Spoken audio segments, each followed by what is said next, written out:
ఆ గ్రామం పైన కరువు పని పెట్టినారు. కరువు పని పెట్టింటే మేము 100 రోజుల పని గాను నన్ను నెల రోజులు పని చేసిన. మేము సుగ్గులో పోతాము.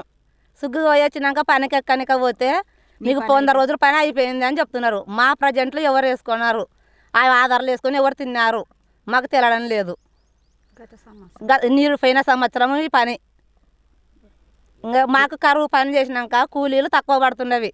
మాకు రైతు కూలి అన్న పడాలి కదా, మాకు రైతు పని కూలి కూడా లేదు. గవర్నమెంట్ మాకు ఏమి ఇచ్చింది ఆధారం? కరువు పని చేసుకొని బతకండి బీదలు అన్నారు. మరి కరువు పని చేసుకొని బతకనిక కూడా మాకు ప్రజెంట్లు సరిగ్గా పడడం లేదు. తినడం ఉంది ఎక్కువ జనాలు. రాని వాళ్ళకే వేస్తున్నారు, వచ్చిన వాళ్ళకే కూలి లేదు. రాని వాళ్ళకల్లా కూలి వేసినారు, వచ్చిన గ్రామం మేము పని చేసినా మాకు డబ్బులు పడడంలే. ఆయమనే కావాలని ఎందుకు ఎదుర్కొంటున్నారు?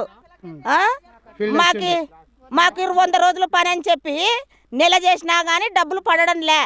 ఇంటికాడ ఉన్న వాళ్ళకే పడుతున్నాయి, మాకు పడుతుండలేవు. ఇంటికాడ ఉన్న వాళ్ళకే వేసినారు, మాకు మాత్రం డబ్బులే వేయలే. మా పని చేసినా నష్టమైనాం కదా. మాకు ఏం చెప్తారో విలేకరులకు అందరికి చెప్పినా కూడా వాళ్ళు మమ్మల్ని అసలు పట్టించుకోవడంలే. అధికారులు నిరుటిలే పోయినట్టులే. ఈ సంవత్సరం కాదు, ఈ సంవత్సరము ఇప్పుడు కొత్తగా ఇప్పుడు నెల నుండి పని చేస్తున్నాము. ఈ డబ్బులు కూడా పడలేవు, మాకు పడంది ఏం తిని చేయాల పని. సస్పెండ్ చేసినారు కదమ్మా. ఆమె సస్పెండ్, ఆమె వద్దు మాకు ఇప్పుడు పెట్టుకున్న పనే కావాలా. ఆమె లేదు, ఆమె చేస్తే మేము పనే చేయము, ఊరికే బంద్ చేయడం కరువు పని. మాకు పోయిన సంవత్సరం పని చేసినా కూడా మాకు డబ్బులే పడడంలే. మా అకౌంట్కి ఇచ్చినా ఉండ సత్తా కుంపలేక పడేస్తుంది. మా నుండి ఇంటికాడ ఉన్న వాళ్ళు తింటున్నారు కానీ మేము అస్సలు తిననేలే. మీరు వాళ్ళ అధికారులు చెప్పినా పట్టించుకోవడంలే. ఇలా చేసిన డబ్బులు రాలే. మళ్ళీ మేము చేసిన కూలీలు కూడా ఇంటికాడ ఉన్న వాళ్ళకి వేస్తున్నారు. మాకు అసలు డబ్బులు పడడం లేదు. మేము నెల చేస్తే కూడా డబ్బులు పడలే. ఇంకా ఇంతవరకు వారానికి వచ్చేసి 400, 500, 300 వేస్తున్నారు. మాకు మినిమం దుడ్లు ఎప్పుడు పడలే. మినిమం 270 రూపాయలు మాకైతే ఎప్పుడు పడలే.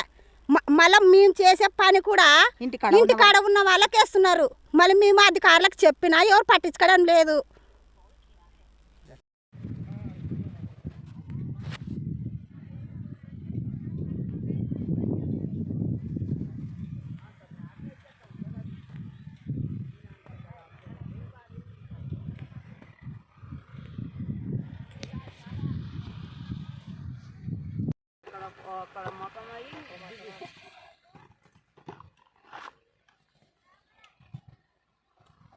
కట్టు కుంటా